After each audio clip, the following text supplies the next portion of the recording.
पहिल्यांदा जे अहिल्यादेवी होळकर, त्यानंतर संतवाणी, त्यामध्ये वारकरी संप्रदायाचे संत आहेत त्यांच्याबद्दल लिहिलं. आणि पहिलं पुस्तक वडिलांच्यावर वडील गेल्यानंतर जगी यायचा बाप व्हावा, नंतर नाणी, आणि त्यानंतर केडका मध्ये ललित लेखाचा पण एक शब्दशिल्प नावाचं 100 लेखाचं पुस्तक प्रकाशित झालं. हा जो प्रवास जो आहे तो मगाशी सरांनी म्हणजे संत साहित्याचा अभ्यासक, तर अभ्यासक नसलं तरी पण आवड असणार आहे, कारण घरामध्ये वारकरी संप्रदायाचंच बाळपण लहानपणून मला मिळालं. आणि आपलं माहिती आहे की ज्ञानदेव रचला पाया तुका झाला शिकळस, जे बहिणाबाईचं अभंग आहे, त्यामध्ये ज्ञानदेवांनी सुरुवात केली. त्याच्या अगोदर आपल्या महानुभाव पंथाचे आपल्याला माहिती की खरं म्हणजे पहिलं चरित्र जे आहे लीळा चरित्र म्हटलं जातं. आणि नामदेवांनी, संत नामदेवांनी स्वतःचंही चरित्र लिहिलं आणि इतर संतांचेही चरित्र लिहिलं बऱ्याच लोकांनी. त्यामुळे पहिले आद्य चरित्र संतांचे म्हटलं तर ते म्हणता येतं. त्या पद्धतीने कदाचित मला वाटतं तो वारसा म्हणून माझ्या वडिलांचे चरित्र असेल, नंतर आईचे चरित्र असेल, आणि माझा चरित्र हा तसा प्रवास लेखनातला माझा होता. नंतर इंग्रजी पुस्तक असतील, बाकीचे इतर ललित लेख असेल, किंवा मी बऱ्याच म्हणजे 30 वर्ष वेगवेगळ्या वर्तमानपत्रात असेल, वेगवेगळ्या जे साहित्य पत्रिका असतील, नंतर दिवाळीचे अंक असतील, असे याच्यामध्ये वेगवेगळ्या विषयावर लिहित गेलो. हा एक साधारणतः हा प्रवास आहे मध्ये.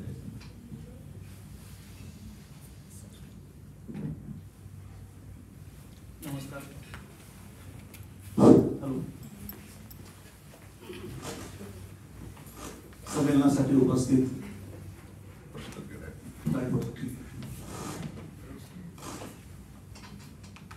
सरांचं जे लेखन आहे, केडका नावाचं आत्मकथन जगी यायचा बाप व्हावा, आणि नानी नावाचं आईचं जे काही चरित्र लिहिलेलं आहे, सरांचा जर एकंदरीत जीवन प्रवास बघितला तर ते सोपा नाही. म्हणजे कोकरू पासून कोकरू बालिंगा ते येडका हा संघर्षमय जीवन प्रवास थक्क करून सोडणार आहे. किंवा गोबऱ्या गबाळा ते पुढचा प्रवास, किंवा केळे अण्णावापर्यंतचा प्रवास, हा खास खळग्यांनी भरलेला आहे. एक आदर्श म्हणून जे नवीन तरुण पुढे येऊ पाहत आहेत, काहीतरी करू पाहत आहेत, संघर्ष करू पाहत आहेत, त्यांच्यासाठी हा एक आदर्श आहे. विद्युत क्षेत्रामध्ये तुम्ही अनेक प्रयोग केलेले आहेत. विद्युत क्षेत्रामध्ये जे काही भरीव योगदान दिलेलं आहे, संचालक पदापर्यंतचा जो काही प्रवास आहे सोपा नाही, हा खास खळग्याने भरलेला आहे. आणि असे काही कोणते खास खळगे आहेत तुमच्या आयुष्यामधले की ते तुम्ही शेअर करावेत आमच्यासोबत? म्हणजे आपण बघताना जीवनाकडे बघताना सकारात्मक दृष्टी जर ठेवली तर कुठले खास खळगे आहेत असं कधीच वाटत नाही. बेसिकली कसं होतं, मी म्हटलं मग सुरुवातीला की परिस्थितीला ज्यावेळेस आपण नावं ठेवतो ना त्यावेळेस आपण प्रवास नाही करू शकत, आपण कुठे कारण शोधत असतो. तर ते खास खळगे मला वाटलेच नाही कधी. म्हणजे मला 10वी पर्यंत समजा मी खेड्यापाड्यात वीज पुरवठा होत नव्हता, त्यामुळे अंधारात चिमणीची असते किंवा कंदिलाच्या यामध्ये अभ्यास केला. तो आपल्याला वाटेल नाही बाबा आपल्याला लाईट नव्हती म्हणून मी अभ्यास करू शकत नाही, हा पहिला असेल. नंतर परिस्थिती नव्हती, म्हणजे माझे वडील, मी नोकरीला आलो, इंजिनिअरिंग होऊन मी नोकरीला आलो, पण माझी आई आणि वडील दोघेही दुसऱ्याच्या शेतामध्ये कामाला जायचे. परिस्थिती नव्हती शिक्षणाची, म्हणजे वसतिगृहामध्ये शिक्षण झालं, शासकीय वसतिगृहामध्ये. तर असं आपल्याला वाटेल किंवा नाही मग तोही खास करावं, तर असं नाही. तर फक्त डोळ्यासमोर ध्येय होते की शिक्षण घ्यायचं. आणि मग असे सरांनी सांगितलं महात्मा फुलेंचं जे हे आहे की शिक्षणाचे जे आहे ते विद्येचं महत्व काय ते त्यांनी सांगितलेलं आहे. आणि ते महत्व बाबासाहेब आंबेडकर असतील किंवा महात्मा फुले असतील, त्यांचा आदर्श आहे की शिक्षण किती महत्वाचं आहे. म्हणजे मी इंजिनिअरिंग केलं, नंतर MBA केलं, लॉ केलं, जर्नलिझम केलं, मी थांबलो नाही. संगणकीय क्षेत्रामध्ये मी पदविका केली, ऍडव्हान्स कोर्स केले, पॉवर डिस्ट्रीब्युशन मॅनेजमेंट, जो की माझा स्वतःचा जो व्यवसाय किंवा प्रोफेशन आहे, त्यामध्ये advance power distribution, energy auditor, जी देश पातळीवर जसं IAS आहे तसे एनर्जी ऑडिटर नावाची परीक्षा असते, तर ते एनर्जी ऑडिटर केलं. फेलोशिप आहे माझ्याकडे इन्स्टिट्यूट ऑफ इंजिनियर्सची. त्यानंतर PhD केलं मी, जे पॉवर डिस्ट्रीब्युशन मॅनेजमेंट, जो भारतामध्ये पहिला प्रयोग झाला भिवंडीमध्ये, पब्लिक प्रायव्हेट पार्टनरशिप मॉडेल म्हणतात. त्यामध्ये वीज क्षेत्रातलं पहिलं खासगीकरणाचं मॉडेल होतं की ज्याच्यामध्ये सरकारचीही तेवढीच म्हणजे गुंतवणूक राहील आणि खाजगी क्षेत्राची टोरेंट पॉवर नावाची कंपनी, आपलं फार्मास्युटिकल किंवा केबलमध्ये काम करणारी गुजरातची कंपनी.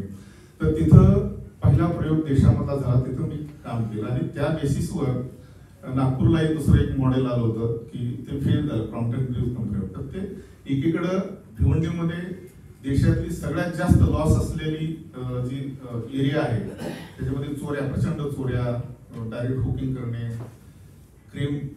आपलं क्राईम रेट आपल्याला तिथला माहिती आहे किंवा तिथली जी परिस्थिती आहे ती खूप गंभीर परिस्थिती.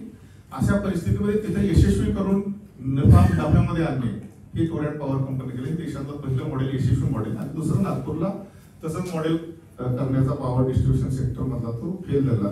त्या दोन्हीचं कम्पॅरेटिव्ह स्टडी करून जे नागपूरचं विद्यापीठ आहे तिथं PhD केली.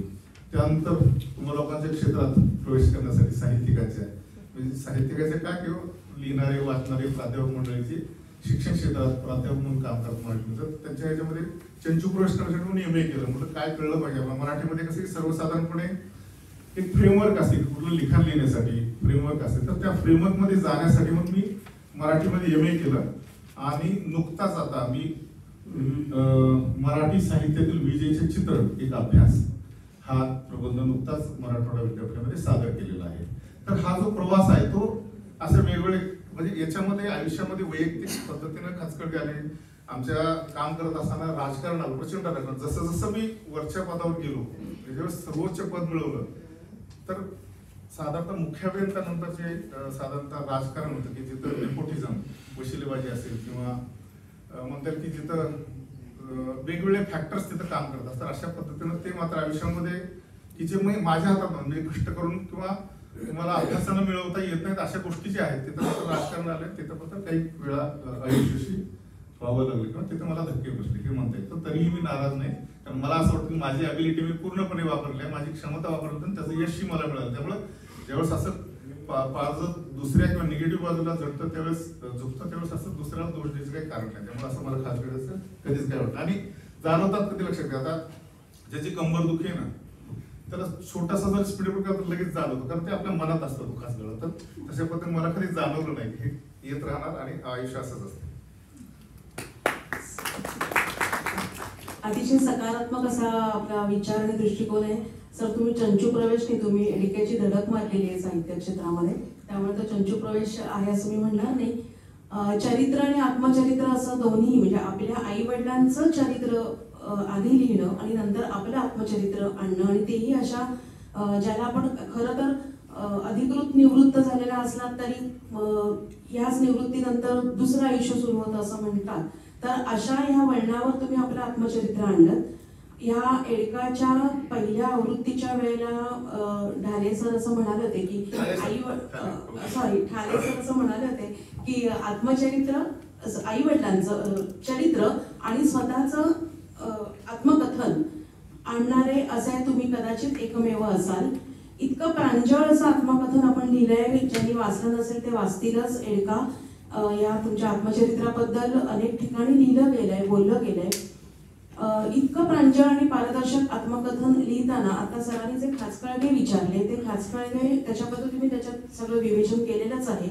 तरी सुद्धा तुमच्यातलं म्हणजे जर्नलिझम तुम्ही केले त्यामुळे कुठेतरी पत्रकारही तुमच्यामध्ये आहे, लेखक तुमच्यात आहे. तर हे सगळं बघणारा जो एक अभ्यासक आहे तो ह्या सर्व म्हणजे वैयक्तिक ह्या सगळ्या आपल्या एकूणच दुःखाकडे, वेदनेकडे आणि त्याचं पुन्हा लेखनामध्ये रूपांतर करताना ते इतकं समंजसपणे लिहिलंय. ही समरसता की हा समंजसपणा तुम्ही कसा काही आत्मकथनामध्ये आणलात, कारण अतिशय कठीण असतं प्रांजळपणे सगळं मांडणं. तर हे असं का तुम्हाला करावं असं वाटलं, आत्मचरित्रातून का लिहावं असं? सकाळी ज्यावेळेस प्रास्ताविक करत होते खालासर त्यावेळेस त्यांनी सांगितलं होतं की एक अनुभवातून एक दृष्टिकोन निर्माण होतो, तशा पद्धतीनं शिक्षणातून एक दृष्टी मिळते. आणि तसंच झालं की बघा मी मगाशी सांगितलं अभियांत्रिकी शिक्षण घेतलं त्यामुळे मला माझं चरितार्थ चालवता आलं. त्याचबरोबर अभियांत्रिकी शिक्षणामधून जे विद्युत क्षेत्रामध्ये जे भारतभर किंवा भारताच्या बाहेर जे मी वेगवेगळ्या पद्धतीने प्रयोग केले अभ्यासाचे म्हणजे हार्वर्ड युनिव्हर्सिटीमध्ये सुद्धा मी आपलं माझा रिसर्च पेपर होता त्याच्यामध्ये दृष्टिकोन करून मला तुम्ही सांगता कसे तुम्हाला वळण जातं. बघा इंजिनिअरिंग केलं त्यामुळे मला टेक्नॉलॉजीशी मला समरस होता आलं, विद्युत क्षेत्रामध्ये वेगवेगळे प्रयोग करता आले. MBA केल्यामुळे व्यवस्थापन जे आहे, व्यवस्थापन शास्त्र किंवा कुठल्याही गोष्टीचं व्यवस्थापन किंवा प्लॅनिंग कसं करायचं किंवा एक्झिक्युशन कसं करायचं या पद्धतीचं त्यात ज्ञान आलं. लॉ मुळे तुम्हाला काय होतं, कायदे ज्ञान. आता आपल्याकडं कलम साहेब आहेत की जे केंद्राचे कायदा मंत्री होते की कायद्याची किती आवश्यकता आहे, की भारतीय राज्यघटनेनं जे एक फ्रेमवर्क दिलं आहे ते कशा पद्धतीनं समाजामध्ये एक्झिक्यूट करायची याचं ज्ञान आलं. त्यानंतर जर्नलिझम तुम्ही म्हणलं, तर जर्नलिझम मध्ये काय होते बघा, समाजाच्या घडत असतात किंवा आपल्या आयुष्यात एखाद्या वेगळ्या गोष्टी काय करतात, न्यूज म्हणतात, NEWS, नॉर्थ, ईस्ट, वेस्ट आणि साऊथ अशा पद्धतीने साधारणतः सर्वांग म्हणजे म्हणतात की समाजातलं सगळ्याच दृष्टिकोनातून सगळ्या वेगवेगळ्या अँगलनं चित्र तिथं बघता आलं किंवा आपल्या कुठल्याही गोष्टी बघताना कसा दृष्टिकोन सर्वसमावेशक दृष्टिकोन आलं. त्यानंतर जे की संगणकीय ज्ञान की ज्याची आज गरज आहे की सगळ्यांना मोबाईल जरी वापरला, मुलं सुद्धा वापरतात, त्याला आता प्रॅक्टिस करणं पुढे आपल्याला MS ऑफिस वगैरे शिकावं लागायचं, तशी परिस्थिती आता गरज नाही. किंवा अशा पद्धतीने करत मराठी साहित्यामध्ये चंचू प्रवेश केला किंवा साहित्य क्षेत्रात आता मी मागं शिंदेसर माझ्या एका नाणी आणि जगे सभापावर अकोला इथं एक परिसंवाद आहे, त्यावेळेस त्यांनी सांगितलं, मी त्यावेळेस कबूल केलं की मी साहित्यिक नाहीये, मी लेखक आहे, लिखाणकार आहे. साहित्यिक म्हणजे काय की जवळपास सगळेच, मला असं वाटतं म्हणजे मी त्यातला अज्ञ नाही, त्यामुळे म्हणजे प्रांजळपणे मला असं म्हणायचं की कसं होतं की सगळे साहित्य प्रकार हाताळणारा एखादा जर व्यक्ती असेल तर त्याला साहित्यिक म्हणता येईल. किंवा एक वेगळा विचार, भूमिका मांडणारा किंवा एखादी ठाम भूमिका त्याच्यावर वेगळ्या पद्धतीने लिहिणारा तो साहित्य म्हणतो. लिखाण करणारे बरेच असतात आणि एखादं समजा त्याचा साहित्य प्रकार आहे तो हाताळणारे बरेच असतात, परंतु सर्वसमावेशकता किंवा सगळे मिळून जे साहित्य प्रकार असतात त्यामध्ये लिहिणारा साहित्यिक असतो. तर या पद्धतीनं तुम्ही हे करत असताना आता येडकाचं तुम्ही म्हणालात की येडकामध्ये अशाच अवस्था आहेत की म्हणजे आपल्या आयुष्यामध्ये आलेले अनुभव आणि जे पाहिलेलं जग असेल तर त्यामध्ये आपल्याला जे वाटतं जसं वाटतं तशा पद्धतीने लिहिले. बऱ्याच वेळा काय असतं की मग अशी मुलाखत घेताना बरोबर तुमच्या साहित्यावर कुणाचा प्रभाव आहे बाबा, तर माझ्यावर कुणाचा प्रभाव नाही, माझाच प्रभाव आहे. जे काय असेल, चुकीचं असेल, बरोबर असेल, वाईट असेल, चांगला असेल, केवळ माझे. त्यामुळे कुणाचा प्रभाव म्हणला तर अजिबात प्रभाव नाही. जो आहे प्रभाव तो फक्त माझाच प्रभाव आहे आणि माझ्या लेखनावर माझाच प्रभाव असणं अपेक्षित असतं. जसं भाषेच्या बाबतीत आपण प्रमाण भाषा वेगवेगळे वाद असतात. मला एक आठवतं की नागराज मंजुळे म्हणाले होते की भाषा ही भाषा असते, ती शुद्ध अशुद्ध काही नसते. मला ते पटलं, कारण काय म्हणतं का की बऱ्याच वेळा आता अभिजात दर्जा भाषेला मिळालेला आहे, त्यामुळे आता वेगवेगळे असे म्हणजे साहित्य क्षेत्रात वेगवेगळ्या चर्चा परिसंवाद वाद होत असतात.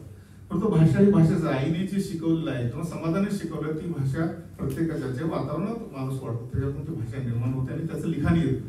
त्यामुळे माझ्या आयुष्यात लहानपणापासून आतापर्यंत जे जे अनुभव आले ते जसं मग अशी म्हणालात आपण की कोकरू आपल्याला बघा किती गोंडस वाटतं लहानपणी. काही वेळेस घाणेरड असलं तर गोंगळ वाजवलं तर त्याला आपल्याला चांगलंच वाटतं, समाज सांभाळत असतो. त्यानंतर जरा तरुण होतं ते, त्यामुळे बालिका तो तारुण्याला मुसमुसलेला असतो, कुठलीही गोष्ट करायची धमक येते.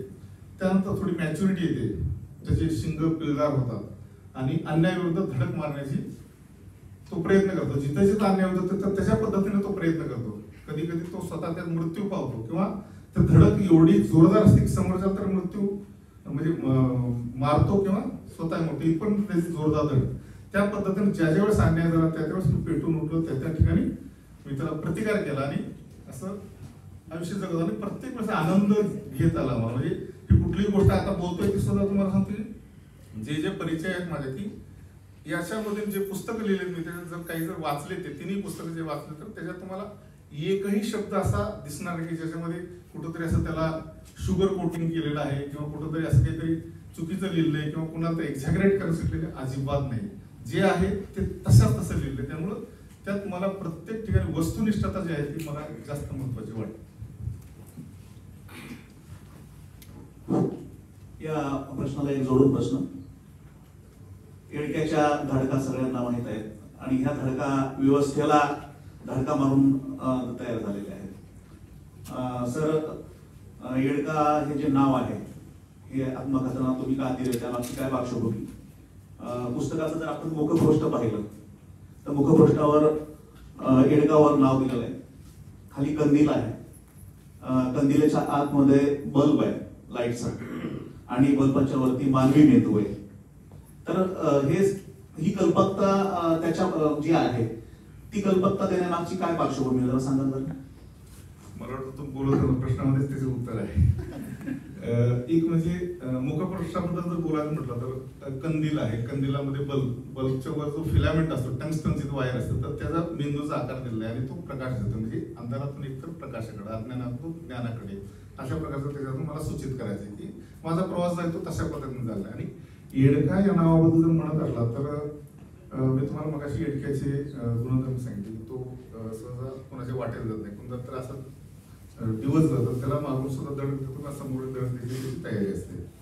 सगळ्यात महत्वाचं तो आहे. दुसरं असं की आम्ही शेळी मेंढी पालक असल्यामुळे येडका त्यातलं नेतृत्व करतो, समाजाचं नेतृत्व करणारा, किंवा मला येडक्याची गंमत सांगतो, एखादी छोटीशी समजा दरी असेल किंवा एखादा अडचणीचा मार्ग असेल तर तो जर समजा वळवण्याचा असेल तर मेंढ्यांचा कळप जो असतो तो सहजासहजी त्याची हिंमत करणार. त्यामुळे सुरुवातीला तो येडका सोडतात, तो त्याचं शौर्य दाखवून तो अडथळा पार करतो किंवा उंच उडी मारून पलीकडे जातो आणि त्याच्यामधून पटापट मेंढ्या जातात. तर तो नेतृत्वाचा प्रतीक आहे, नायक आहे तो. हा सगळ्यात महत्वाचा. आणि आपल्याला माहित आहे की एकनाथ महाराजांचे भारुडे येडका मदन तो केवळ पंचानन, आणि त्याच्यामध्ये येडक्याने जे वेगवेगळ्या श्री शंकरला धडक मारली, नारदाला धडक मारली, वेगवेगळ्या लोकांना धडका मारली आणि त्याचा असं चेंदामेंदा केला हे सांगितलं जातं. आणि त्याच्यावर फक्त शुक जो आहे तो शुकाचाच फक्त त्याच्यावर हात चालला, म्हणजे काय म्हणतात की त्याची मात्रा चालली म्हणता येईल अशा पद्धतीने. त्यामुळे येडका हे नाव जे ते नेतृत्वाचं प्रतीक आहे, न्यायाविरुद्ध प्रतिकार करण्याचं प्रतीक आहे, त्यामुळे ते येडका नाव दिलं. त्यातलं ते करत असताना मला स्वतःचा एक प्रवास दाखवायचा होता. त्यामुळे ते जे मुखपृष्ठ आहे, तीन बाजूला आजूबाजूला जो अंधार आहे त्याच्यामध्ये छोटे छोटे प्रकाश किरण आहे, आणि त्यामुळे फिलामेंट आहे की माणसाने जर शिक्षण घेतलं, स्वतः जर डोकं वापरलं तर तुम्हाला स्वतःचा एक प्रकाश स्वयंप्रकाशित होता येतं आणि दुसऱ्यालाही प्रकाश येतात. आणि आयुष्यावर त्या मानानं एक लौकिकरित्या मी लोकांच्या घरामधला जो अंधार दूर करण्याचं काम केलेलं आहे, माझा कामाचा भाग म्हणून.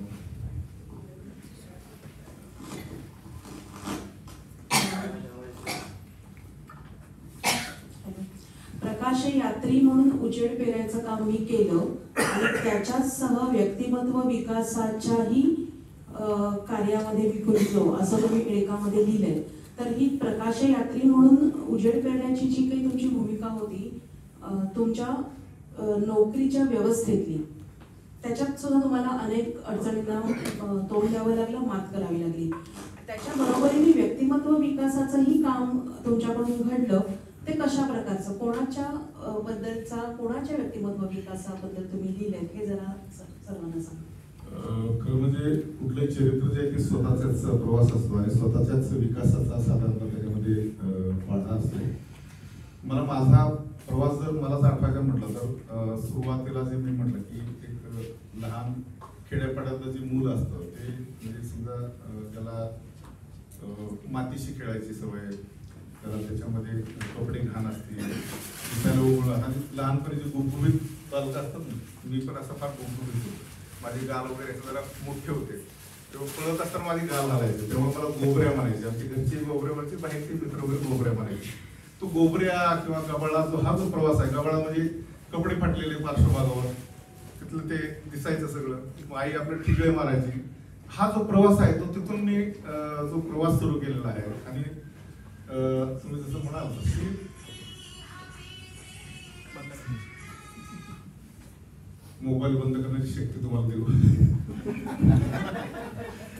तर तो जो प्रवास झाला आणि शिक्षण, आणि मी म्हटलं की त्याच्यामध्ये व्यक्तिमत्व विकास कसं होते, व्यक्तिमत्व विकासात तुम्हाला शिक्षण करावं. पुन्हा एकदा शिक्षणाचे मी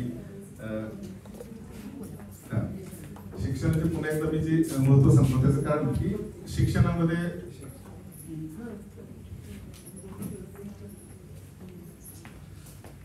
प्रवास तिथंच होतो. आपल्याला पहिल्यांदा चांगलं राहावंसं वाटतं, स्वच्छ राहावंसं वाटतं, आजूबाजूला काय चाललंय ते पाहतं माणूस. आणि ते करत असताना मला शिक्षण घेतलं. शिक्षण प्रत्येक वेळेस कसं असतं की त्यावेळेस शिक्षक त्यावेळेस जे होते बऱ्यापैकी इथं शिक्षक मंडळी, शिक्षकाने मारलेली एखादी आपल्या विद्यार्थ्याच्या पाठीवरची टाप आपल्याला फार उंच नेऊ शकते. आपले नागपूरजी त्याचे उदाहरण आहे, त्यांचं जे हेडाम आहे त्याच्या मागच्या वेळी त्यांना कथन करताना सांगितलं होतं की शिक्षकांमुळे ते आज इथं आहे. अशा पद्धतीने त्यावेळेस जे कौतुक केलं होतं किंवा चांगले मार्क पडतात, चांगला मुलगा, आमचे वडील कधीतरी यायचे, त्यावेळेस बघायचे. आणि तिथून सुरुवात झाली. ज्यावेळेस मी शिकलो आणि वेगवेगळ्या ठिकाणी मी प्रवास करत गेलो, मी नोकरीच्या निमित्तानं संपूर्ण महाराष्ट्र, संपूर्ण देश आणि देशाच्या बाहेर फिरलो, तर त्यावेळेस प्रत्येक ठिकाणी मी विमानतळावरून प्रत्येक ठिकाणी मी वाचवायचं नाही वाचून पुस्तकं काय म्हणतात, पुस्तकामध्ये व्यक्तिमत्व विकास पुस्तक होते, बॉडी लँग्वेज असतं. मला माणसाचा जो साधारणतः देहबोली जी आहे ती देहबोलीचा अभ्यास फार महत्वाचा पत्रकारितेमध्ये सुद्धा. एखाद्याला जर समजा हातात हात घेऊन शेक हँड करत असताना कसा हात देतो तो, याच्यावर सुद्धा मला वाटतं की समोरचं व्यक्तिमत्व कसं हे लक्षात येतं. तर व्यक्तिमत्व विकासामध्ये पहिल्यांदा तुम्हाला स्वतःला काय पाहिजे हे आपल्याला कळलं पाहिजे आणि तुम्ही काय घेताय समाजाकडून हे फार महत्वाचं आहे. आणि हे व्यक्तिमत्व विकास करत असताना मला प्रत्येक वेळेस असं वाटतं की इतरांच्या पेक्षा वेगळं काय करतो आपण. बघा रेग्युलर कामं प्रत्येक जण करतात. आता इथं साहित्यिक समजा शिक्षण क्षेत्रामधले जे शिकवणारे प्राध्यापक मंडळी आहेत हे सगळे मंडळी साहित्यिक आहेत का, तर नाही. काही लोक जे आहेत त्यांच्या कामामध्ये इंटरेस्ट घेऊन त्यांचा अनुभव विश्व समृद्ध करत असताना, आता विठ्ठल सरांची मी काल परवा एक कविता त्यांनी टाकली, समुद्राच्या तळाशी शोधतायत काहीतरी ते काय काय आहे याची कल्पना करतात. मला सांगा की असं किती जण समुद्र बघित असेल त्यांना का वाटलं असं वेगळे, पण त्यांना विचार करण्याची जी एक दिशा आहे तीच वेगळी आहे. तशा पद्धतीनं व्यक्तिमत्व विकास म्हणजे आपल्यापेक्षा चांगलं काय आहे, आपल्यापेक्षा काय नाही ते सुधारवणे आणि आपल्यापेक्षा चांगलं काय आहे ते मिळवणे. म्हणून आपल्याला बघण्याचा दृष्टिकोन आहे की आपलं फक्त चांगलं म्हणजे आपण कसं वेचता येईल याचा प्रयत्न करणं, त्या पद्धतीनं मग वेगवेगळ्या क्षेत्रामध्ये आपल्याला कसं त्याचं युटिलायझेशन करता येईल हा त्यातला प्रयत्न. सर इथे थोडं मी तुम्हाला आणखीन हे थोडं इंटरप्रिटेशन करते की हा जो मी प्रश्न विचारला हा तुमचा व्यक्तिमत्व विकास होतच गेला, पण ह्या वाक्याच्या अनुषंगाने तुमच्या एडकामध्ये इतरांच्या व्यक्तिमत्व विकासाला तुम्ही जो काही हातभार लावलेला आहे आणि इतर ज्या ज्या ठिकाणी तुमचं पोस्टिंग झालं तिकडे काही तुम्ही गोष्टी केल्या, सांस्कृतिक काही गोष्टी केल्या, त्या अनुषंगाने काही व्यक्तिमत्व विकास घडत गेले इतरांच्या आयुष्यामध्ये, ते योगदान त्याबद्दल सांगावं. सामाजिक तुम्हाला बोलायचं ओके. बघा काय होतं की आपल्याला एक स्टेज मिळतं, जसं आता आम्हाला इथं स्टेज मिळेल मुलाखत घेताना मला संधी मिळते की तुमच्याशी काही माझ्याबद्दल सांगायची, तसं प्रत्येक वेळेस नोकरी जी आहे ना आपल्याला नोकरी मिळते म्हणजे एक संधी मिळते, स्टेज मिळतात. स्पेशली जे अधिकारी आहेत त्यांना तर काय होतं की त्याचा फायदाही होतो.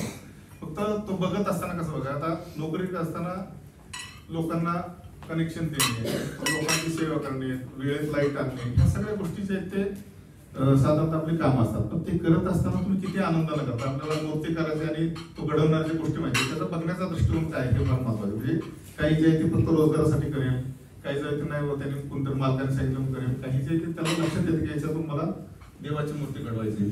तर अशा पद्धतीने बघण्याचा दृष्टिकोन. आता ज्या ठिकाणी मी काम केलं, मी कोकणामध्ये होतो, कोकणामधली लोक म्हणजे 1991ला मी ज्यावेळेस महावितरणमध्ये लागलो त्यावेळेस MSCB म्हणायचे, तर त्यावेळेसचे लोक किंवा ज्या ठिकाणी मी काम केलं, बघा कोकणात 12 वर्ष काम केलं, भिवंडीमध्ये होतो, मुंबईत होतो, नंतर नागपूरला होतो, अकोल्याला होतो, औरंगाबाद, सगळे बऱ्यापैकी महाराष्ट्रातला प्रत्येक जिल्ह्याचं प्रत्येक हेडक्वार्टर त्या ठिकाणी मला आज इतके लोक कनेक्ट आहेत. त्याचं कारण असं की त्या माझ्या कामाकडे बघण्याचा मोठो किंवा माझा जो उद्देश होता तो फक्त लोकांना चांगली सेवा मिळेल. म्हणजे हे मला पैसे देऊन सेवा द्यायची, फुकट तर सेवा करत नव्हतं, मला पगारही मिळाला त्याची सेवा द्यायची, त्यामुळे ती कशी उत्तम देता येईल याचा जे प्रयत्न.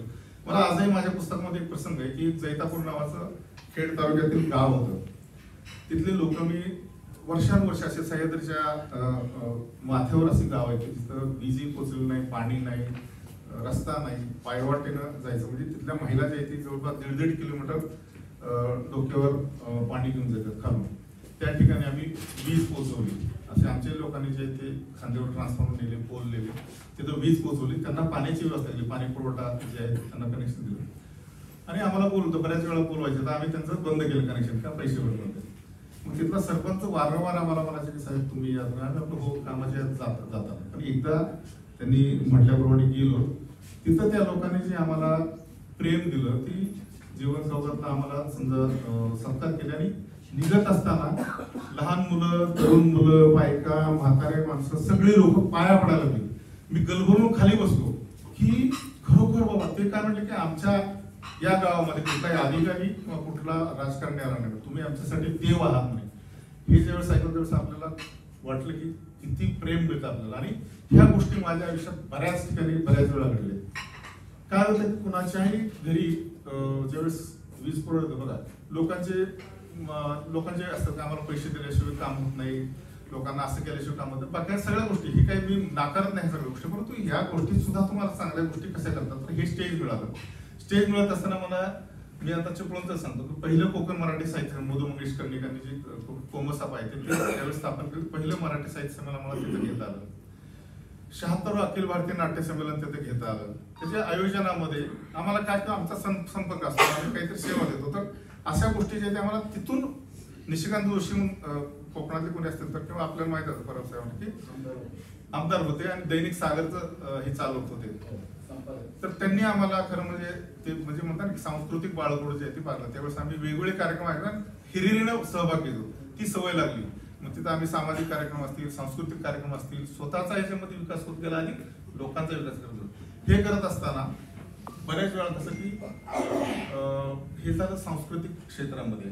दुसरे सामाजिक क्षेत्रामध्ये तिथल्या लोकांना जो वीज पुरवठा दिल्यानंतर किंवा त्या वाड्या ज्या आहेत त्या वाड्या वस्त्यांमध्ये कसं असतं लोकांना विजेची गरज असते, पण न्यायचं कोणी. आमची लोक कॉन्ट्रॅक्टर सांगितलं ते करतील नाही करतील सांगता येत नाही.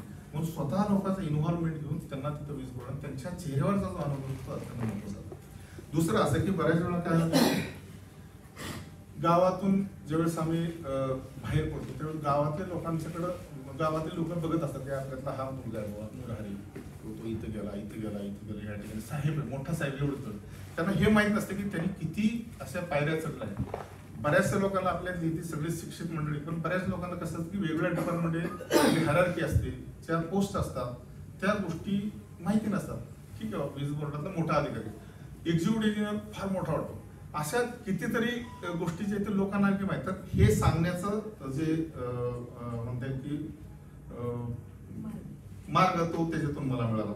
दुसरं असं की आदर्श ठेवण्यासाठी बघा की ह्या कष्टाचा जो म्हणतात की आउटकम जे आहे ते म्हणजे की एक छोटा खेड्यातला व्यक्ती ज्युनियर इंजिनियर पासून एका राज्याचा व्यवस्थापकीय संचालक मॅनेजिंग डायरेक्टर किंवा अध्यक्ष होतो. हे सहज असं भारतातल्या रिअर केसेस आहे, रिअर केसेस. एकमेव जे आहे की महाराष्ट्राच्या बाहेर काम करणारा संचालक म्हणून काम करणारा मी एकमेव त्रिपुरामध्ये काम करणारा एकमेव. मी बांगलादेशी करार, आंतरराष्ट्रीय करार जे होतात ते साधारणतः आपले मंडळी बाहेर करतात, क्लब साहेबांना माहिती आहे त्यांनी काही केले असतात आंतरराष्ट्रीय करतात, यावर सहाय्य करण्याचं भाग्य मला लागलं. यामध्ये हे स्वतःचा व्यक्ती होतात पण लोकांना बघण्याचा दृष्टिकोन होता. नाही बाबा यांच्यासाठी आजही बोलताना कसं माझ्या स्वतःबद्दल जास्त स्तुती करतो असं वाटेल, परंतु फॅक्ट असे आहे की आजही लोकांना बघताना माझ्याकडे जे आहे ते वीज मंडळाला हा अधिकारी कोण नाही, हा वेगळा अधिकारी हे म्हणण्याचं जे आहे ना त्याच्यामुळे आदर्श घेतात लोक. नाही बाबा आपलं असं करायचं. आणि त्यामुळं सुरुवात झाली की मी गेलो, आता आमचा एक दुसरे एक मित्र गेले की ते आता मध्य प्रदेश, ही सुरुवात जी आहे ती मी तयार करून दिली. त्यामध्ये स्वतःचाही विकास झाला आणि बाकीच्या लोकांनाही मला मदत करतात. संतानं म्हटलेलं आहे पुत्र व्हावा ऐसा मोठा त्याचा त्रिलेखी झेंडा. तसं तुम्ही सगळ्याच क्षेत्रामध्ये झेंडा उडवलेला आहे. मला असं म्हणायचंय की तुमच्या जडणघडणीमध्ये आई वडील तर आहेतच, पण मला वाटतंय की आई वडिलांपासून आलेली जी काही वारकरी संप्रदायाची परंपरा आहे तर या परंपरेचा तुमच्या एकत्रित व्यक्तिमत्वावर खूप मोठा प्रभाव आहे. जेव्हा तुमची समकालीन आम्ही काम बघतो रिटायरमेंट नंतर सर की गावाकडे सप्ताह घेणं असेल, वडिलांची पुण्यतिथी करणं असेल, वारकरी संप्रदायाची सेवा करणं असेल किंवा कीर्तनकार भजनकार गावामध्ये आणून की वारकरी संप्रदायाची पताका पुढे नेणं असेल, एकंदरीत तुमच्या मते म्हणजे आता संत साहित्याला उलटून बराच काळ झालेला आहे आणि संत साहित्याची आता सध्याकालीन उपयुक्तता काय वाटतं तुम्हाला याबद्दल थोडंसं बघा. संत साहित्य म्हणजे आपण जनरली संतांनी ज्ञानेश्वरांनी ओवे फॉर्मॅटमध्ये लिहिले आणि बाकीच्या बऱ्यापैकी संतांनी अभंग म्हणतात. अभंगच आपल्याला सगळ्यात माहिती आहे. जसं महात्मामध्ये अखंड होते तसे संतांचे अभंग कधीच भंग पावत नाही. त्यावेळेस म्हणजे 750 वर्षापूर्वी तेवढीच त्याची गरज होती आणि आजही तेवढीच गरज आहे. सुदैवानं तुम्ही जे म्हणाल तसं माझ्या जिव्हाळ्याचा भाग की जे वडील माझे आयुष्यभर एकतर एकीकडं श्रमाशी निष्ठा, दुसरी जी आहे ती पांडुरंगाशी निष्ठा, दोनच निष्ठा फक्त त्याच्या. ते वडील मला लहानपणी भजनाला येऊ द्यायचे नाही. खेड्यामध्ये दररोज भजन चालायचं. त्यांनी स्वतः शिकल्यानंतर मला भजनाला येऊ द्यायचं. का? मुलगा शिकला पाहिजे, इकडे झाला तर याच्यात नादी लागेल म्हणून. आणि ज्यावेळेस मी शिकून बाहेर गेलो, वेगवेगळ्या ठिकाणी नोकरी करायला, त्यावेळेस प्रत्येक वेळेस सुट्ट्या ज्यायला आल्या त्यावेळेस मग मी कुठेतरी परीक्षेला अडकलेला असेल. मग त्यावेळेस मला तुमची ही जी नोकरी करता जे वेगवेगळं शिक्षण घेता ती तुमची पोटभर विद्या आहे म्हणे. तुम्ही जरा इकडे शिरा म्हणे अध्यात्मामध्ये. तुमचा खरं जर तुम्हाला स्वतःचा उत्कर्ष किंवा तुमचं जे काय म्हणतात मोक्ष प्राप्ती करता तुम्हाला या क्षेत्रात घुसलं पाहिजे. आणि त्यानंतर थोडं थोडं याच्यामध्ये घ्यायचा प्रयत्न केला, समजून घ्यायचा प्रयत्न केला. वारकरी संप्रदाय इतकं रीच आहे की ते खरं म्हणजे आज 1 आणि 2 तासात असे सांगतात त्याच्यासाठी आयुष्य जसं एखादं म्हणजे हे सगळ्यात मला असं वाटतं की तुम्ही व्याकरणाच्या दृष्टीने म्हणा किंवा रसाच्या दृष्टीने म्हणा, विज्ञानाच्या दृष्टीने म्हणा की ज्ञानेश्वरी याच्यापेक्षा उत्कृष्ट ग्रंथ नाही. त्याच्यामध्ये सगळे तुम्हाला जे साहित्य क्षेत्रामध्ये जे रस, उपमा, भक्ती, भाव या सगळ्या गोष्टी त्या तुम्हाला त्याच्यामध्ये दिसतील. त्यामुळं ते साहित्य म्हणजे अंतरीचे 10वे स्वभावे बाहेरी आवरिता परी आवरणा तशा प्रकारे ह्या मला वाटतं सगळे जे लेखक मंडळी, कविता करणारी मंडळी ह्यांना सगळ्यांना ह्याची जाणीव होत असते. आणि ते सुद्धा त्याच्यामध्ये जे अनेक म्हटले बघा, एक ज्ञानेश्वरांची गोष्ट आहे की वाचे बरवे कवित्व, कवित्वी रसिकत्व, रसिकत्वी परतत्व स्पर्शू जैसा. म्हणजे मी जे बोलतोय त्यापेक्षा एखादा कविता करणार जे आहे विठ्ठल सर आहे, कविता करणार त्याच्या माझ्यापेक्षा चांगल्या पद्धतीने ते कमी शब्दात मांडतील. मग असे आपण मांडले त्याच्यावर त्या कवितेमध्ये आणखी तुम्हाला जर म्हणजे परतत्व असेल किंवा तुम्हाला जे तुम्हाला नेमकेपणाने जर सांगत रसिकत्व आणि परतत्व आणि त्याचा स्पर्श एकमेकाशी किंवा एकमेकांच्या मनाशी किंवा आत्म्याशी झाला पाहिजे अशा पद्धतीने त्याच्यातून साहित्य. त्यामुळे ते साहित्य प्रचंड प्रमाणात रीच आहे आणि सुदैवानं आईच्या वडिलांच्या संस्कारातून ते आलेलं असल्यामुळं ती नाळ मी जपण्याचा प्रयत्न करतो. मी स्वतः प्रवचन करतो, कधी मध्ये कीर्तन करायचा प्रयत्न करतो. आणि गेले 18 वर्ष माझ्या वडिलांच्या पुण्यतिथीनिमित्त गावामध्ये हरिनाम सप्ताह, अखंड हरिनाम सप्ताह 8 दिवसाचा तो चाललेला असतो. तो मला वाटतं की बऱ्याच वेळा कसं असतं की आमची जे सहकारी मंडळी सांगतात एक काय टाळकुटे वगैरे बऱ्याच वेळा संतांना टाळकुटे म्हणले जातात किंवा जे वारकरी म्हणतात, पण तसे पण नुसते टाळकुटत नाही तर टाळातून ते काळाला दूर लोटत असतं हे मला वाटतं. आपण आपल्या मुलाखतीच्या समारोपाकडे येतोय. आता तुम्ही म्हणालात की कीर्तनकार, प्रवचनकार असे अनेक पैलू आहेत तुमच्या व्यक्तिमत्वाचे आणि तुमच्या आता या सगळ्या विवेचनातून सुद्धा ते जाणवलं की साहित्याबद्दल किंवा भाषेबद्दल असलेली आत्मीयता ही तुमच्या ठायी आहे. एक 2-3 प्रश्न एकत्र करून विचारते की आत्ताच तुम्ही म्हणालात की प्रबंध सादर केलाय, तुमची ओळख करून देताना सांगितलं गेलं की मराठी साहित्यातील विजेचे चित्रण असा अतिशय वेगळा विषय असलेला प्रबंध सादर झाला आहे. त्यामुळे आता मराठी साहित्यातले सुद्धा PhD तुम्हाला मिळणार आहे. त्यानंतर तुमच्या आत्मचरित्रामध्ये अनेक ठिकाणी ललित गद्य किंवा कथा किंवा कविता यांचीही बीज सापडतात असं तुमच्या एडकाच्या प्रकाशनाच्या वेळी डॉक्टर अक्षय कुमार काळे म्हणाले होते. आणि तुम्ही चित्रपटामध्ये रंगही लावलेला आहे चेहऱ्याला आणि काम केलेलं आहे. तर एकदा रंग तोंडाला चेहऱ्याला लागला की त्याची नशा उतरत नाही असं म्हणतात. तर ह्या 2-3 मुद्द्यांच्या आधारे मी तुम्हाला असं विचारते की अशा प्रकारे ललित लेखन करायचा विचार पुढे आहे, चित्रपटात काम करायचाही विचार पुढे आहे आणि एडका हा नेतृत्व करतो तर राजकारणात जायचाही विचार आहे का? तो फार मोठा प्रश्न विचारतो. एक प्रश्नाचं उत्तर देतो. एक म्हणजे चित्रपट, दुसरं जे ते ललितचे बीज, तिसरं राजकारण आणि चौथं बीज. त्याला प्रश्न एक जोडतो म्हणजे त्याला पण तुम्हाला उत्तर देता येईल की वीज व मराठी साहित्य, वीज या प्रकाश तत्वाचं जीवशास्त्र आणि शरीरशास्त्र एक वेगळी मांडणी मराठी साहित्यामध्ये तुम्ही केलेली आहे. त्याबद्दलही तुम्ही थोडंसं स्पष्टीकरण द्यावं. बरं, मी आता तुम्ही 4 प्रश्न एकूण विचारले. ह्या शेवटचा प्रश्न समजा मला वाटतं ठीक आहे, एक विषय घेतो. चित्रपट क्षेत्रात म्हणले की तुम्ही म्हणजे माहिती तुमच्याकडे की तुम्ही चेहऱ्याला रंग लावला आहे. अगदी बरोबर. याच्यामध्ये कसं मी खरं सगळ्यात घाबरट प्राणी पहिल्यांदा लहानपणी मला स्वतःला स्टेज टीव्ही अजिबातच नव्हती. पण तो हळूहळू काही एक कामाच्या निमित्तानं म्हणा किंवा बोलायची सवय लागली, लोकांच्या मध्ये मिसळायची सवय लागली. ह्या सगळ्या गोष्टी ज्या नंतर माझ्याच व्यक्तिमत्वात विकास झाला. चित्रपटात पूर्वी आम्ही ज्यावेळेस ऑफिसर असल्यामुळे काही बऱ्याच वेळा आमची जे नाटकं होतात, डिपार्टमेंटची नाटकं, त्यामध्ये नाटकं आयोजित करणे, लोकांना प्रोत्साहन देणे ह्या गोष्टी सगळ्या करत होतो. म्हणजे आमचे मित्र एक आले आणि ते म्हणाले किंवा माझी मुलगी आहे ती खूप संस्कृती नावाची, खूप चांगलं नृत्य करते ती आणि बऱ्यापैकी चेहरा चांगला आहे, गुणस चांगली वाटली आणि ते म्हणले की मुलीला मला आई पाहिजे या चित्रपटामध्ये तिला काम करण्यासाठी अलाव करावं. काय उलट आनंद नाही म्हटलं, असं कोण येते म्हटलं स्वतः माझ्याकडे. तिला आपलं माहित होतं की डिसेंबर 2015ला तो चित्रपट रिलीज झाला, फार नाही चालला पण ते काही सुंदर गाणी आहेत. मला आई पाहिजे यामध्ये तिने निशिगंध अवॉर्ड आणि मला तर चांगल्या पद्धतीने त्यांनी काम केलं. त्यामध्ये मग मलाही म्हटली की तुम्ही चित्रपटात भूमिका, म्हटलं कधी कॅमेराला मी सामोरं गेलो नाही म्हटलं अशा चित्रपटाच्या. असे कॅमेरा जरी आले तरी पण चित्रपटाच्या कॅमेऱ्या समोर जाणं म्हणजे कितीही जरी चांगलं राहतं त्याला घाम येतो अशी परिस्थिती. आणि त्यावेळेस त्यांनी काम करायला मला सांगितलं तर रहीम चाचा नावाची ढाबेवाल्याची भूमिका मला दिली.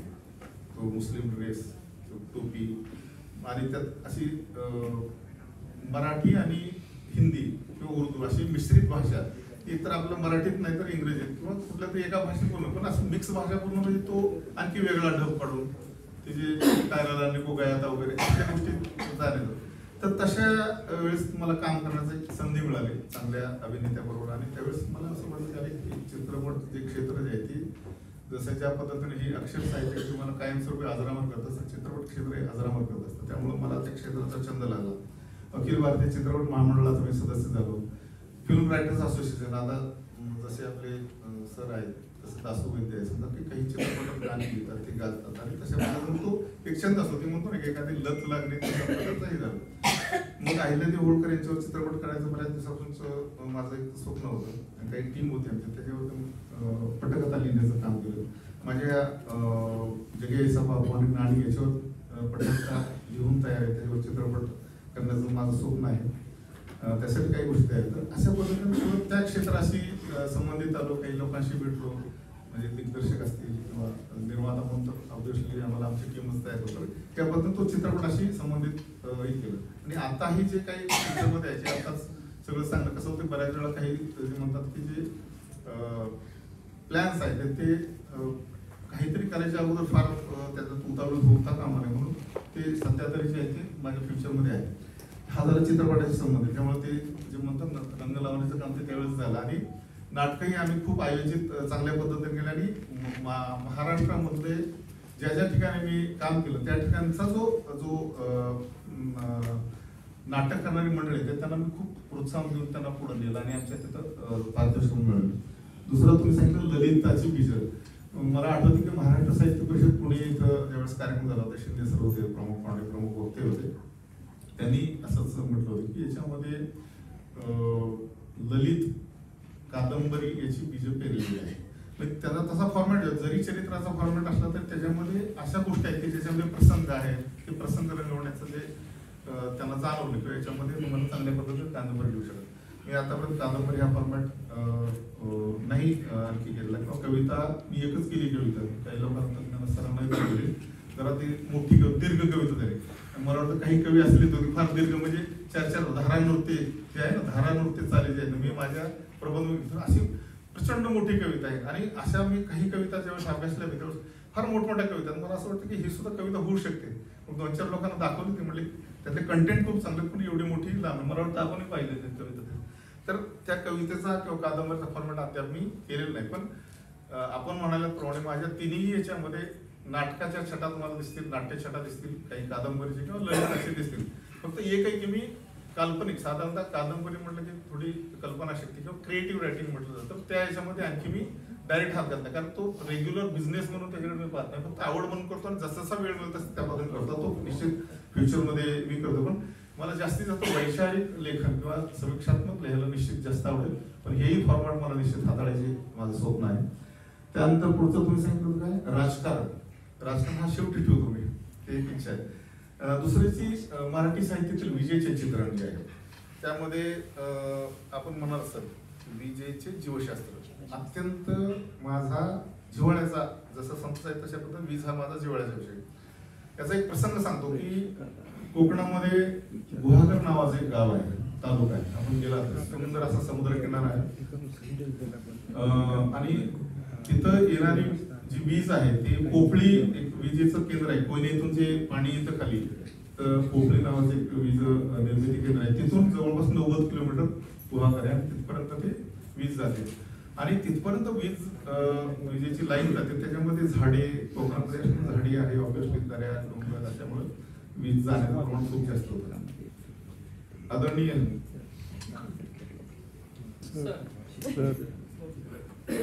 वीज जाण्याचं प्रमाण खूप जास्त असल्यामुळे तिथं बऱ्याच वेळा ऑफिस तोडणे, कुलूप लावणे असे प्रकार व्हायचे.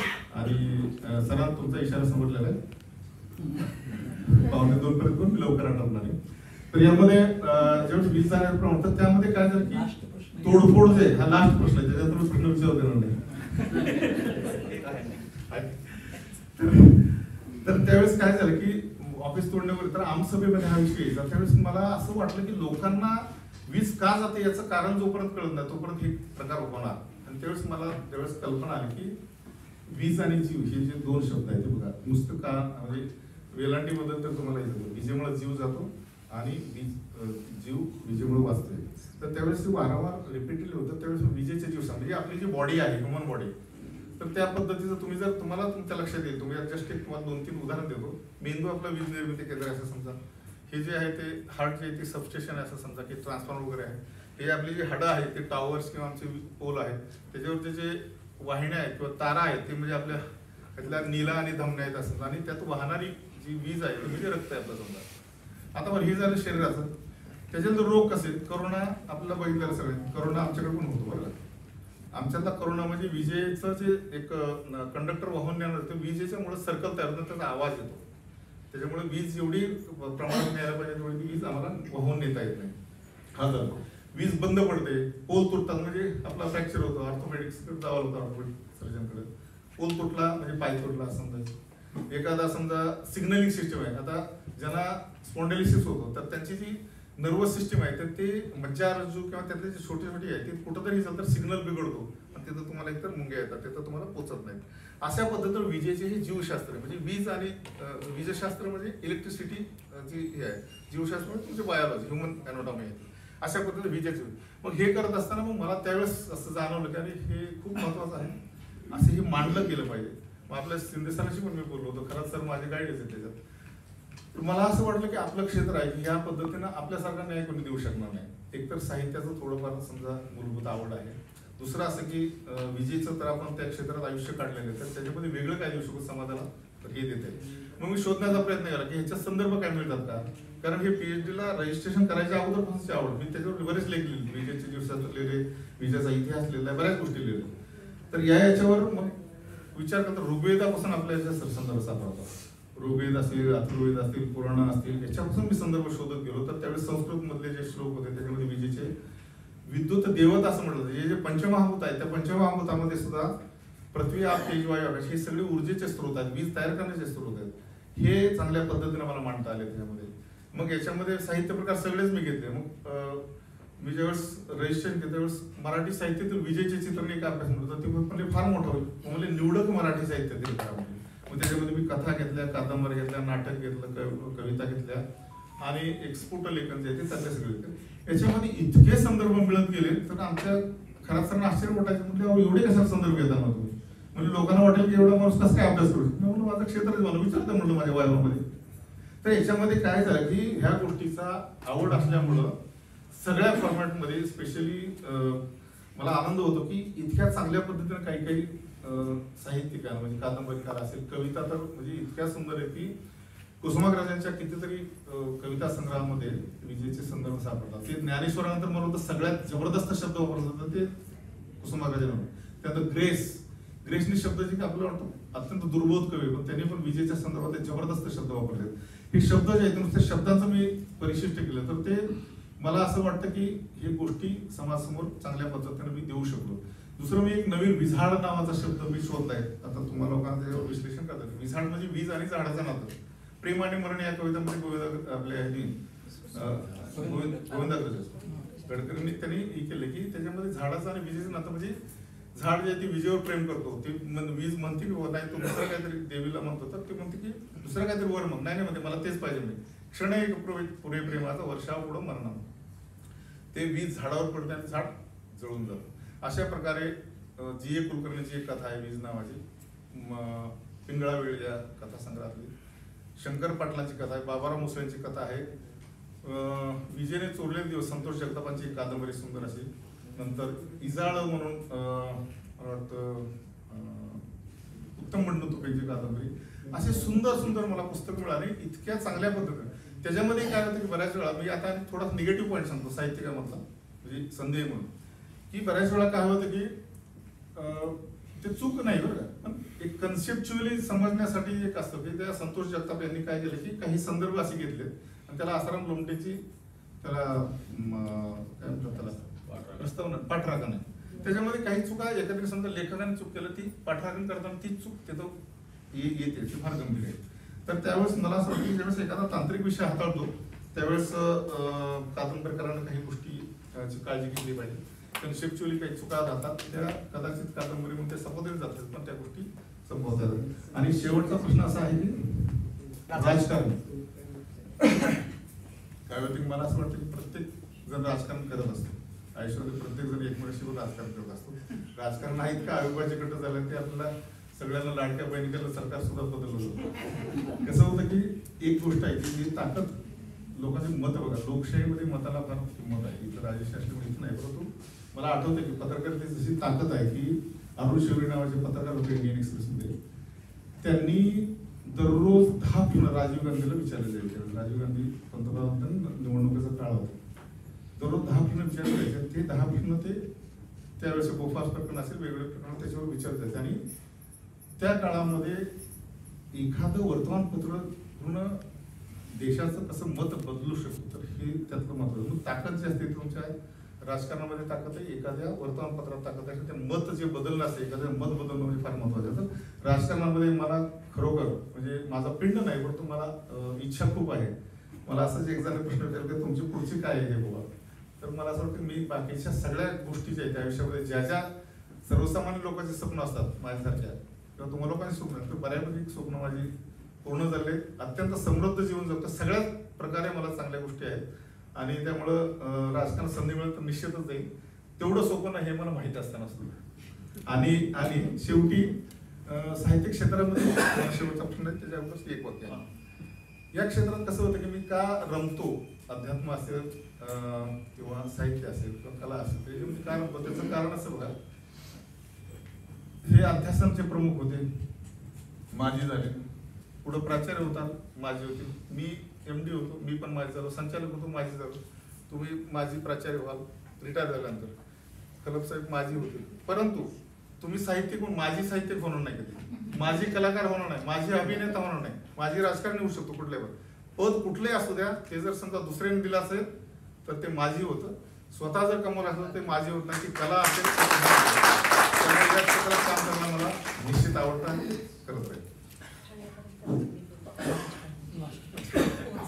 सर, जवळपास तुम्ही जे काही चरित्र आणि आत्मकथन लिहिले हे आपण काय करतो की हे लिहिण्याच्या अगोदर एक त्या साहित्य प्रकाराची एक संहिता असते, त्या साहित्य प्रकाराचं काही सैद्धांतिक नियोजन असतं, ते तुमच्या डोळ्यासमोर होतं का? एक दुसरा मुद्दा असा आहे की तुम्ही मराठीतली कोणती चांगली आत्मकथनं आणि चरित्र वाचलेली आहेत? 2.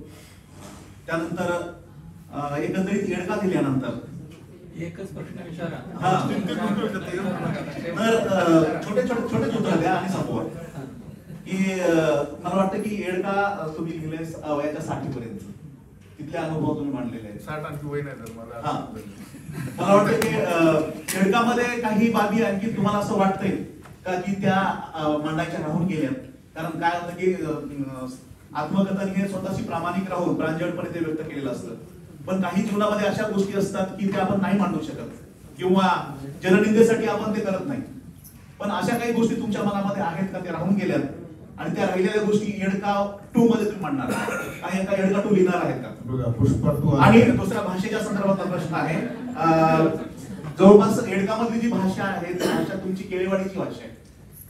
भाषेचं जे काही गोडी आहे की त्या येडकामधून जाणवते की जेव्हा तुमच्या अंगाला डागण्या दिल्या जात असतात, डागण्या देत असताना तुम्ही ज्या पद्धतीने भाषा व्यक्त करतात की नानियो आयो मेळोयो, हे जी काही भाषा आहे ही भाषा तुमच्या येडकामध्ये मला दिसलेली आहे.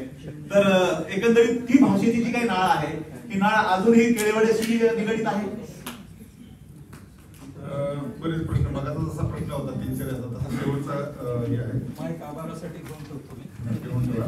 त्याला सर्वात जास्त काय करा पुढचे कार्यक्रम आले की द्यायचे त्यांना. तर याच्यामध्ये भाषेच्या बाबतीत म्हटलं तर मी म्हटलं मगाशी की असं काही संहिता किंवा framework नाही त्यामध्ये कुठलीच असं मी म्हटलं प्रभाव म्हणून म्हटलं तर कुणाचीच नाही. मी आत्मचरित्र बरेच वाचले, चरित्र बरेच वाचले. त्यावेळेस स्पेशली माझे सत्ताचे प्रयोग आहेत तिथून सुरुवात केली होती. त्याच्या गांधीजींच्या बऱ्याच वेळा म्हटलं की सत्य काय लिहायचं तर तशा पद्धतीने एडकामध्ये जवळपास म्हणजे 99% मी जे लिहिलंय ते सगळं सत्य आहे. दुसरं असं काही राहिले असं वाटत नाही की ह्या काही सिक्वेल नाही किंवा चित्रपटात पुष्पट वगैरे नाही तर दबंग आहे कुठं अशा गोष्टी याच्यात नसतात. हे आत्मकथन जे आहे ते आपण जेवढं जपलो तेवढं जे ते 58 वर्ष म्हणजे रिटायरमेंटच्या अगोदर 2-3 महिन्यापर्यंत सगळं जवळपास आलेलं आहे. तेव्हा असं कधी नाही.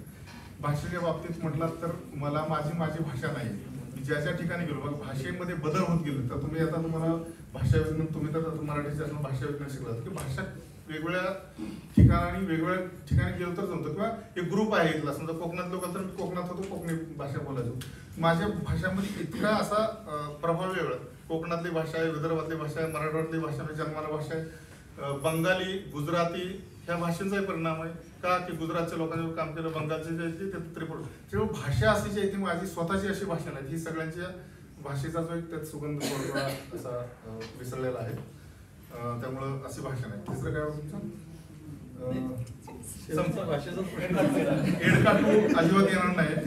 आणि मला असं वाटतं की जे प्रेम मला त्या पुस्तकाने दिलेलं त्याच्यामध्ये मी समाधानी आहे. आणि कुठल्या तरी ईर्षेपोटी कुठल्या तरी अवॉर्डसाठी कुठल्या तरी म्हणजे माझं नाव असं अजिबात नाही. फक्त आनंद घेण्यासाठी साहित्य लिहितो. आज मला जो जवळपास 1.5 तासचा कार्यक्रम दिला होता 1 तासात आपण मुलाला संपवण्याचा प्रयत्न केलेला आहे. आणि इथं सगळ्यांनीच मनापासून आनंद घेतला आहे.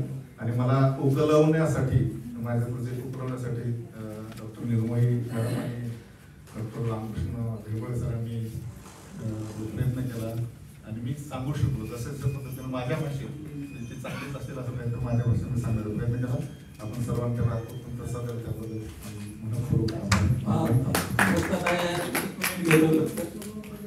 मोर आणि हरी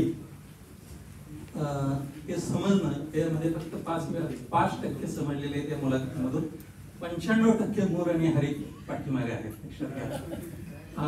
त्यांनी व्यक्ती मोरहरीची मुलाखत घेतली म्हटलं पण लेखक मोरहरी काय आहे वगैरे लेखकाची साहित्यिकाची मुलाखत अजून तशी बऱ्याच प्रमाणात बाकी आहे. शिंदे सरकार इथं पाहिजे होत्या. मला तो एक संदर्भ मला सांगायचा आहे एवढ्यासाठी की मी शिंदे सरांचा विद्यार्थी आहे PhDचा. आणि शिंदे सरांनी माझ्याकडून PhD करून घेत असताना एक प्रकरण मी सर समोर आहे एक प्रकरण मी त्यांच्याकडे दुरुस्तीसाठी एकदा तयार करून जायचो त्यामध्ये ते दुरुस्ती सुचवायचे. तेच प्रकरण परत मी तयार करायचं त्यांच्याकडे जायचं परत दुरुस्ती सुचवायचं. एक प्रकरण 6 वेळा त्यांनी माझ्याकडून दुरुस्त करून घेतलेलं आहे. म्हणजे 6 वेळा मी जायचो मग रात्री जायचं त्यांनी दिलेल्या वेळेला जायचं. हे एवढ्यासाठी सांगितलं की त्यांनी दिलेली वेळ दिलेला टाइम आम्ही अजिबात म्हणजे मोडत नव्हतो विद्यार्थी म्हणून. आता डॉक्टर केळे सर हे माझे विद्यार्थी आहेत लक्षात. आणि ऍक्च्युअली विद्यार्थी म्हणजे हे तर विनोदाचा भय नाही. ते PhD माझ्याकडे PhD केलेली आहे. त्यांनी रितसर सांगितलं नाही ते पण माझ्या अंडर त्यांचा प्रबंध तिथं सबमिशन हे महत्वाचं नाही ऐकून घ्या आता. हे महत्वाचं नाही. महत्वाचं काय ते सांगतो. विद्यार्थी गाईडकडे जात असतो पण गाईड विद्यार्थ्याकडे जाण्याचं काम प्रत्येक वेळा माझ्या वाटतं. आणि मग तिथून आदेश यायचे आणि मी तिथं हजर राहायचो होते. त्यांनी सांगायचं आतापर्यंत आता दुसरे विद्यार्थी जे आहेत ते रामकृष्ण देवपळे पण हे शिस्तीतले विद्यार्थी त्यांना सांगितलं ते तिसरे विद्यार्थी म्हणजे संतोष देशमुख या तिघांनी पण माझ्याकडे PhD केलेली. पण संतोष देशमुख मी आता जाहीरपणे सांगतो की संतोष देशमुख हे गुणी विद्यार्थी आहेत. आणि रामकृष्ण देवपळे राम आणि कृष्ण त्याच्यामध्ये रामापेक्षा कृष्णाचं झाड आहे. आणि हे मोर आणि हरी त्यामध्ये कमी मोर आणि नाही दुसरं मला सांगू द्या, मग नंतर तुम्ही विचारा काय विचारायचे. मला एकदा आभार मानून घेऊ द्या त्यांचे. त्यांची मुलाखत अशा पद्धतीने झाली. मी सरांकडे 6-6 वेळा प्रकरण करायचो आणि नाही रिपीट करायची गरज नाही. तिथं सरांपाशी सगळी माहिती जाते, ते काय बोलतात. दुसरं असं की प्रकरण आल्यानंतर म्हणजे त्यांचं प्रकरण मला पीडीएफवर येणार, त्याची फाईल वगैरे करायची असेल तर पण ते गाईडनी करायची, गाईड त्याचे करायचं, डॉक्युमेंट करायचं असेल तर पण ते गाईडनी करायचं, किंवा युनिव्हर्सिटीला कुठं कॉन्टॅक्ट करायचं तर तो पण गाईडनी करायचा.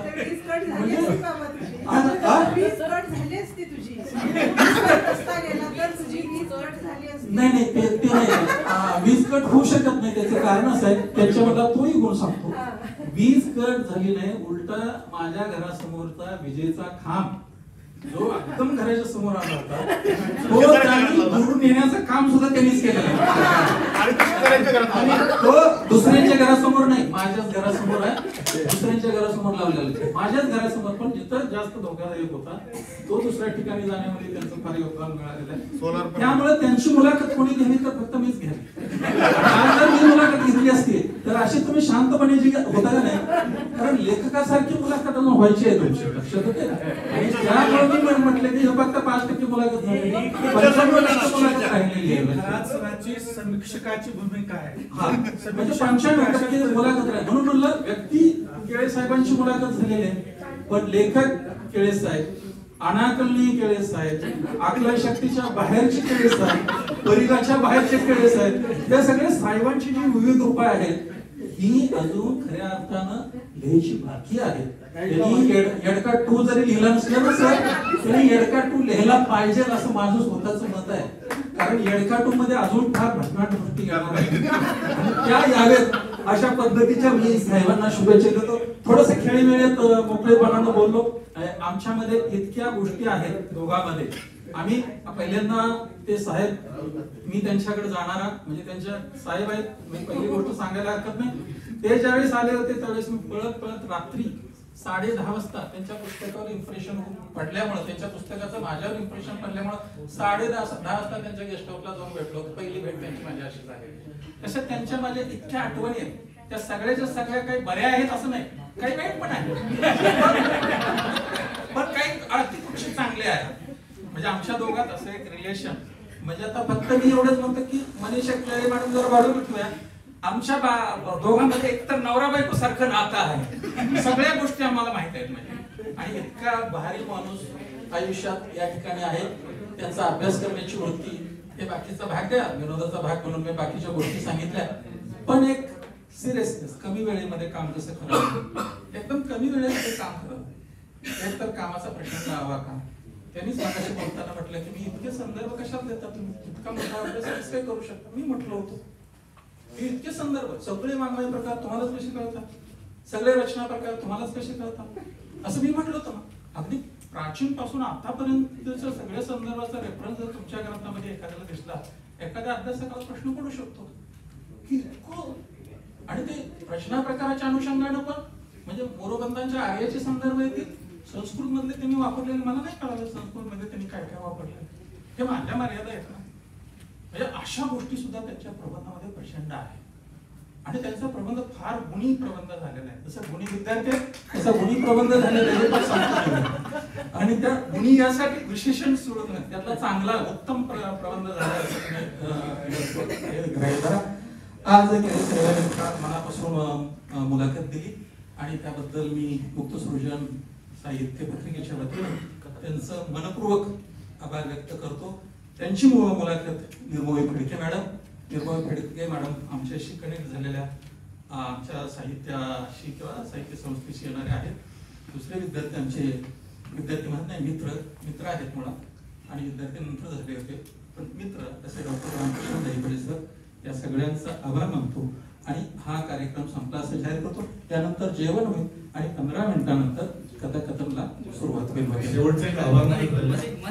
मध्ये घेऊन बसायचं जेवायला. बरं, महत्वाचे आभार मानायचे माझे संस्कृती प्रकाशन ठाणे, हा संस्कृती प्रकाशन मालकीनबाई बोर्डर आहे, सौभाग्यवती मनीषा केळे, नाहीतर गेलेला मोठे डोळे वाटत माझं नाव नाही त्यांचं तर मी आता या मुलाखतीत की त्यांना त्यांची परवानगी घेऊनच पुढचं बोललो त्यांच्या अगोदर परवानगी घेतली आणि मग पुढचं वाक्य बोललो म्हणजे थोड्या वेळ तुम्ही बाजूला थांबा म्हटलं तुमचा होतं रिमोट कंट्रोल पाहिजे त्यामुळे तुम्ही तेवढे जास्त बोलले. थँक्यू